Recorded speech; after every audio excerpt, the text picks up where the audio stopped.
séquence 3. Voilà, donc pour continuer avec ce dossier de cette patiente, donc on était un petit peu embêté devant ces images. Donc on avait indiqué pour elle une imagerie avec injection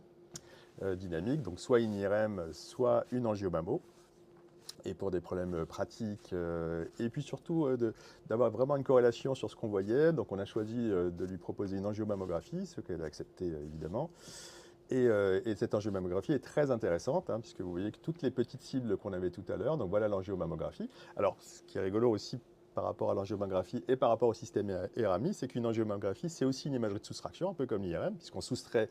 toute la glande mammaire et on essaye de garder que ce qui prend le contraste. Et un petit peu à l'instar de ce que fait le système ERAMI, d'effacer le sein normal et de ne garder que les cibles qui l'intéressent. Et donc on a à peu près l'image d'une imagerie ERAMI sur ce qu'on voit là, sauf que c'est une angiomammographie. Et comme vous le voyez, alors je vous ai facilité un petit peu le travail. La seule prise de contraste qu'on retrouve sur cet angio, c'est cette petite opacité, une petite prise de contraste de la lésion qui était à l'union des cadres internes du sein droit. La lésion gauche ne prend absolument pas le contraste et vous voyez que les autres cibles qui étaient un petit peu ciblées par le système ne prennent pas le contraste, donc c'était, comme on le pensait, de la glande mammaire ou des reliquats glandulaires badauds. Donc la seule cible qui nous intéresse aujourd'hui, c'est celle-ci. Et comme on voyait cette image à la fois sous angio, en imagerie standard, etc., mais qu'elle était quand même très très fine, on a pris le parti chez elle parce qu'on voulait être sûr d'avoir une bonne corrélation entre ce qui prend le contraste et la petite image qu'on avait, parce qu'il y avait un petit décalage en réalité. C'était de faire une biopsie sous angiomammographie, ce qu'on fait ici dans notre centre assez aisément, en position couchée avec notre système, et qui permet donc de faire cette biopsie sous angio. Donc voyez, on place la patiente exactement comme une biopsie sous stéréotaxie. On retrouve la petite prise de contraste ici,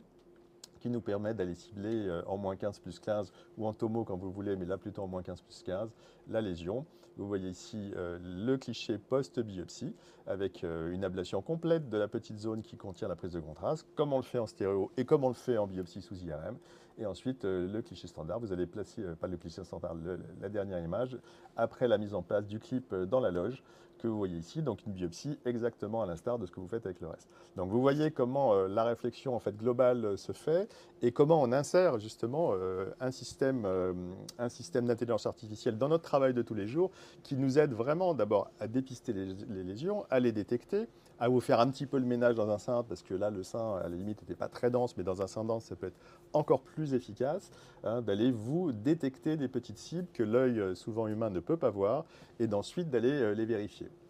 Alors, c'est bien dans la sensibilité, c'est aussi pas trop mal dans la spécificité. Donc, c'est aussi le travail du docteur, bien sûr, hein, d'être d'accord ou de ne pas être d'accord. Le système peut parfois rater des cibles, et parfois des cibles importantes. C'est un système d'IA, donc il faut quand même être toujours très très au fait de ce que vous faites. Mais ça, c'est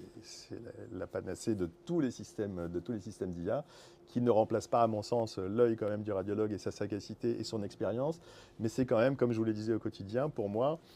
comme un collègue, un compagnon de chaque jour, je veux dire de chaque quart d'heure, puisque à chaque mammo, on a besoin de revenir sur le terrain, de pouvoir s'assurer et de se rassurer aussi dans certains types de lésions, parce que lorsque vous avez aussi une mammo très dense et qui vous inquiète un peu et que le système vous efface entièrement la glande mammaire et ne trouve aucune cible, vous êtes un peu plus à l'aise d'être conforté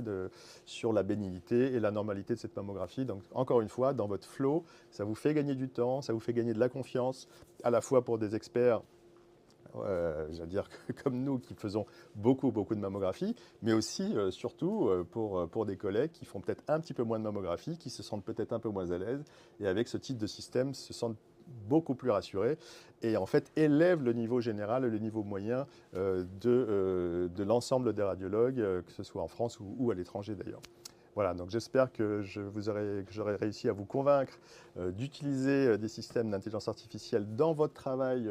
de détection, de screening, de détection et de dépistage au quotidien, et que ce système Breast Limb View d'ERAMI est très efficace, à l'instar des autres systèmes, en tout cas pas moins, pas plus, mais en tout cas pas moins que les autres, et qu'il est vraiment un compagnon de tous les jours et qu'on aime, et que, en tout cas ici, on aime beaucoup travailler avec. Voilà, donc juste pour illustrer cette concordance, en tout cas esthétique, hein, même si ce n'est pas une vraie concordance, entre le système Breslinview d'Erami, qui justement fonctionne par effacement de la glande normale en ne vous gardant que les cibles en tout cas, qui ont intéressé le système, hein, et puis cette angiomammographie, hein, voilà, qui fonctionne pareil avec une soustraction complète de la glande mammaire en ne gardant que ce qui prend le contraste. Alors vous avez parfois quelques images, quelques images de flou qui sont dépendantes du système. Mais en tout cas, vous voyez cette concordance, en tout cas. Alors voilà, des cibles Erami, hein, lui, il vous en montrait 3. Et de l'angiomammographie, voilà, qui nous garde cette petite opacité. Et lorsque vous faites la concordance, bah, voilà, c'est très simple d'aller pouvoir cibler directement la lésion qui vous intéresse, hein, en effaçant quand même une grande partie du bruit de fond en angiomammographie, un petit peu mieux d'ailleurs qu'en IRM, hein, parce que souvent le bruit de fond en IRM, vous le savez, est assez gênant. Et voilà, c'était juste pour illustrer cette concordance, en tout cas, du fonctionnement intellectuel et j'allais dire esthétique du système d'Erami avec ce système de soustraction, en fait, hein, de l'image de la glande normale et des cibles qui vous restent, voilà, à l'instar de ce que vous aviez dans une angiomammographie en ne gardant que ce qui prend le contraste et des cibles d'intérêt.